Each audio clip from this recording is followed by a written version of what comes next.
Well, it's week 6 of the LCS with coverage brought to you by Alienware. I'm joined right now by Huni, who I have not interviewed in some time. I actually don't know the last time I interviewed you, Huni. That is damn long time ago. Yes, A yes. long time ago. And now you're competing again in the LCS. So, I mean, obviously you just beat C9, really big deal. Let's just take a couple steps back. You you weren't like during the spring, you left Dig. We didn't know what was going to happen to you. I think a lot of people thought maybe you weren't going to be competing in the LCS.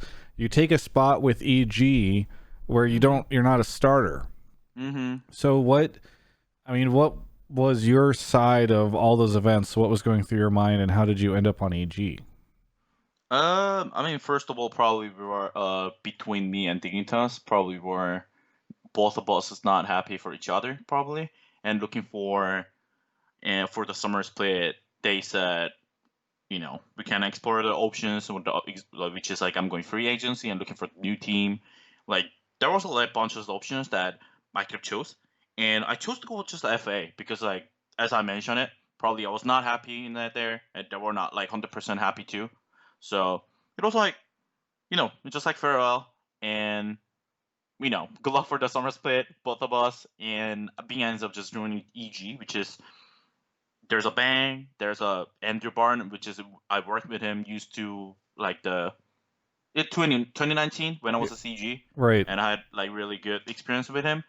And yeah, we had a really good talk with about like dealing with like contract or like he know like what I got like for ability. And Andrew is And the GM of EG. yeah, For got it. Yeah, those that got don't it. know, yeah. Yeah, got it. I'm sorry about it, but like that was a big deal for me. And EG got the second places for the regular season, like playoff. They being until like third places or whatever, but that's a lot.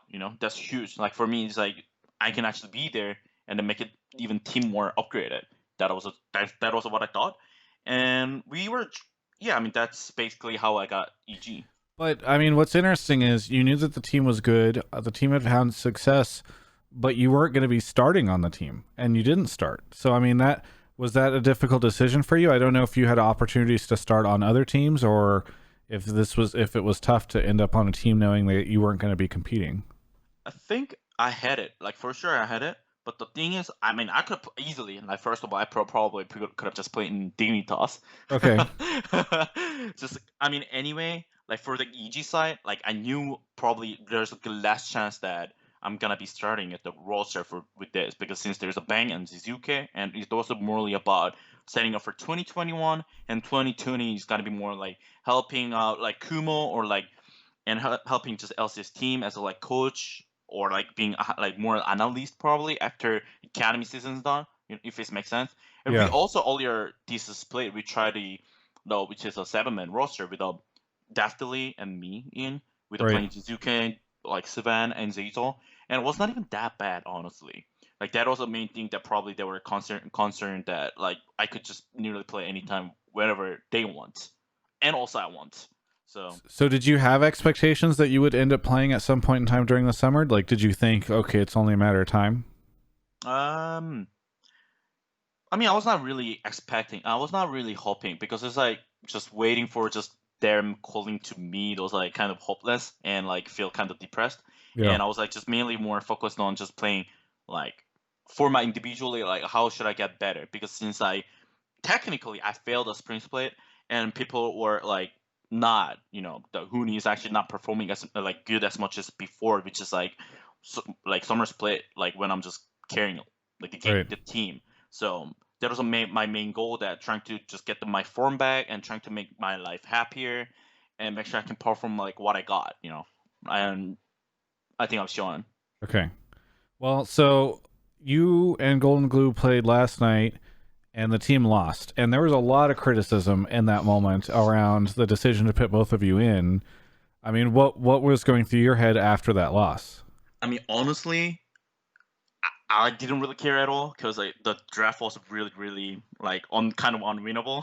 Okay. I'll say. At the same time, our practice was really, really good.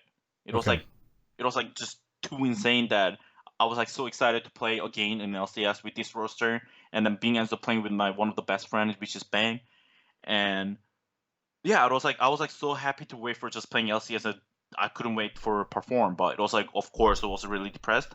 But at the same time, it was not like TL were better than us. Like it was not for sure. It was not that like that. They were better for just like draft or team because they had much more chance to practice more game. We nearly practiced only 3 days and we beat the C9. Yeah. So I don't know. Like I can't explain how awesome is that. Okay, well, so then what do you think went into that C9 game? Because it's their second loss in a row. This is a team that hasn't been really losing this year. So why do you think it was that you guys were able to beat them? Do you think they're experimenting or anything like that? Do you think this is maybe a weaker version of C9 than we've seen in past weeks, or is it really just you guys are this good so quickly? I think we're damn this good. At the same time, they didn't respect. I mean, they disrespect my GP picking. I nearly hover at the 1P, and they still haven't banned it for 5, so I had to carry that. Yeah, I mean, so talk to me a little bit about the Gangplank pick. Was that just like you just knew that? Was there any discussion and comms during the draft about how that was going to go down, or it was just like this is open, we're going for it? Before the draft meeting starts, I said Reaper has a mental block versus my GP. He never won versus my GP and Rumble. If I get the chance to pick Rumble or GP, I'm gonna just pick it. That's what I said, and then boom, that's what happened. Why you said Reaper has a block against it? Like he never wants to Mental ban block, yeah. those? He has a mental block versus me. He has to ban GP Rumble versus me. But Bec- I think he make a mistake somewhat. okay, so he always does it. This is the first time he hasn't. No, I think you should go back to like 2016 when I was in Immortals and when he was in, head coach for the Yeah, C9, right? And then, yeah, that's what he said. I think when I remember the game Immortals versus C9, it was a 5 games. We did 2-3, but it was only winning games for GP and Rumble. That was what I playing. And gotcha. after that, he said, "In my life, Huni, if I'm versusing you, you're never gonna get the Rumble GPO game." Okay, But I got it. that's great. I actually love that story. I love that you were able to do it. I mean, it's funny because Viper also had a similar thing with Riven in that first game. So, it's interesting to see these things sneak through. Okay, so talk to me a little bit about what is this roster like, this EG roster like compared to some of the teams that you've played in the past? The probably most the different thing is like I don't really have any pressure to do like perform like my 1000%. Yeah. Like we got the insurance on Bang on bottom, which is he's great AD carry, and this is like really really good opportunity like for me that I don't have to get like any pressure to like win my lane or like do something for Oli try to help my team.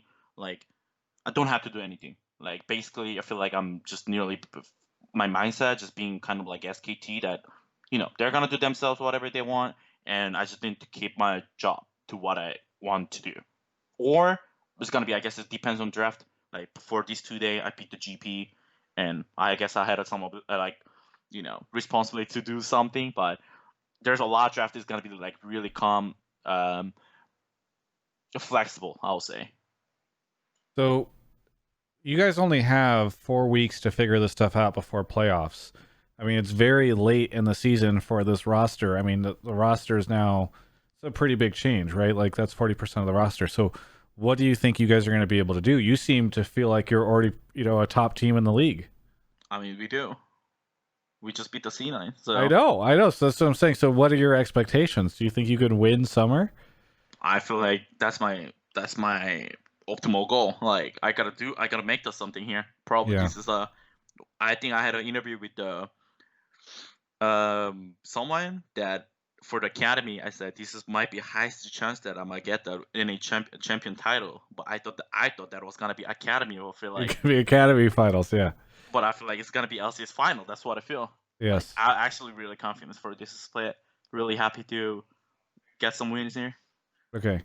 Do you after the Dignitas time? Because there's a lot of people that are questioning your skill level. They feel like you've been underperforming in the past.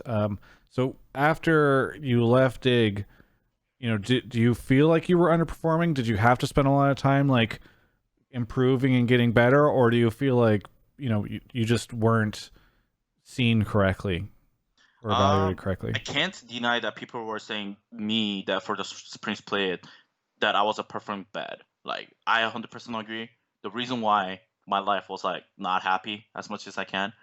Like comparing the 2019, like at the summer, I was like, wow, everyone's just so trying hard. Like everyone's so motivated. They really want to go worse, and I was like, wow, this is the probably team that I might be just able to go first time going worse with this roster. I was like so happy to see it, and 2020, everything was changed, and really didn't feel like we're gonna like do perform like a lot better than now. And that was Yeah. like main concern that probably I was like drop more motivated. That's like team game.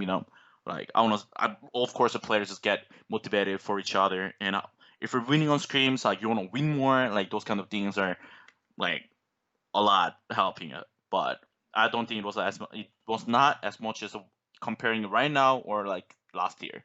I think that was a more mainly problem. I don't think my performance is getting worse. It's more, I think my personally it related a lot through my mentality, how Yeah. like stable it is. So how different is the Huni we're going to see now from the one that we saw in Spring Split? I mean, as I said it, like I don't really have any like pressure. I seem to be really happy playing with the bang, like just being in ADG, working with the GM and the Barton. So everything is just perfect. Perfect. Well, glad to hear it, Huni. Is there anything that you want to say to any of the fans out there? Yeah, the king's back. The king is back. Okay, well, thanks, Huni. Good to have you back. For everyone else, you can check out the rest of my coverage of all things esports right here on my YouTube channel.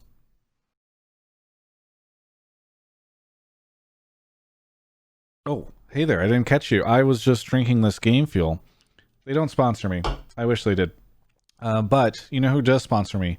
Alienware. Alienware.com/Travis. You can check out their stuff. We've got a dedicated page with all sorts of cool things going on. Just did a video recently with Avli where I was streaming the Minecraft stuff, checking out the new RTX graphics that are available there from Alienware and Nvidia. Fantastic stuff. Ray tracing, DLSS in Death Stranding, which I've been playing on PC recently after beating on PlayStation. I know some of you say Walking Simulator. I love that game. I beat it. It's better than you think. Either way, go check out alienware.com/Travis. There's a link in the video description. Travis 10 off Q2 will save you 10% off, which is pretty significant on a great computer, a great laptop, great monitor. Also, do me a favor. Can you please subscribe? It would mean a lot to me. Maybe you say, hey, Travis, I'm not in the mood for a new computer right now. First off, you should rethink that mood. But secondly, you can do me a favor by subscribing. Thanks so much.